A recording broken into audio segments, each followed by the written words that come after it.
আরজিকর কাণ্ডের প্রতিবাদে বন্ধ এসইউসিআই এর পশ্চিম মেদিনীপুরে এসইউসিআই এর পথ অবরোধ তুলতে গেলে পুলিশের সঙ্গে বচসা হয় বলে জানা যাচ্ছে।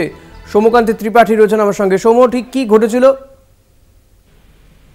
জানি রাখি, এই আরজিকর কাণ্ডের প্রতিবাদে এসইউসিআই বন্ধ ডেকেছে। 12 ঘন্টা যে ধর্মঘট ডেকেছে সারা পশ্চিমবঙ্গ জুড়ে, তার রেস পড়েছে পশ্চিম মেদিনীপুরের বেলদা ও জাহালদা। এই দুটি জায়গাতে আজকে সকাল থেকে দফায় দফায় অবরোধ করতে যায় অবরোধকারীরা, এবং সেই এসইউসিআই অবরোধকারীদের এর সমর্থকদের সাথে পুলিশের ধস্তাধস্তি হয়। এক প্রকার বেলদার কেশিয়ারি মোড় এলাকাতে উপস্থিত ছিলেন বেলদার এসডিপিও এবং বেলদা থানার অবশ্যই ভারপ্রাপ্ত আধিকারিক সবাই উপস্থিত ছিলেন, যেহেতু পুলিশ আগে থেকেই সক্রিয় ছিল। এবং প্রথমে এই সময় এসইউসিআই কর্মীরা তারা বেলদা শহরের উপর মিছিল করে এসে কেশিয়ারি মোড় এলাকাতে পথ অবরোধ শুরু করে।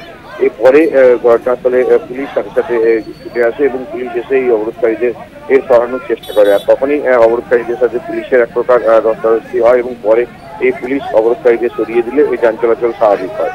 একই রকম ভাবে শুধু বেলদা নয়, বেলদা পাশাপাশি জাহালদা এলাকাতেও একই ঘটনা ঘটেছে। জাহালদাতে বেলদা দীঘা যে রাজ্য সড়ক রয়েছে, 5 নম্বর রাজ্য সড়ক, সেখানেও এরকম অবরোধকারীরা বেশ কিছুক্ষণ অবরোধ চালাতে যায় এবং সেখানেও বেলদা থানার পুলিশ উপস্থিত হয় এবং বেলদা থানা পুলিশ উপস্থিত হয়ে সেখানেও এদেরকে সরিয়ে দেয়। দুই জায়গাতেই উত্তেজনা সৃষ্টি হয়। বেশ কিছুক্ষণ ধরে পুলিশের সাথে রীতিমতো বাদানুবাদ এবং পরে পুলিশের হস্তক্ষেপে সেই অবরোধ উঠে যায়।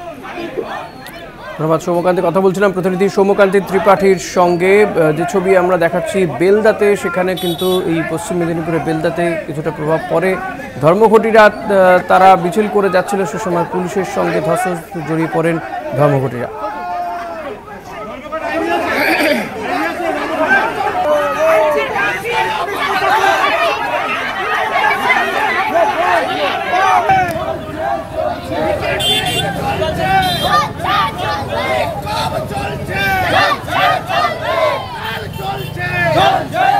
পশ্চিম মেদিনীপুরে এসইউসিআই এর পথ অবরোধ। বেলদার ছবি আমরা দেখাচ্ছি আপনাদেরকে। আরজিকর কাণ্ডের প্রতিবাদে বন্ধের ডাক দিয়েছে এসইউসিআই। 12 ঘন্টার বন্ধ, সকাল 6টা থেকে যে বন্ধ শুরু হয়েছে।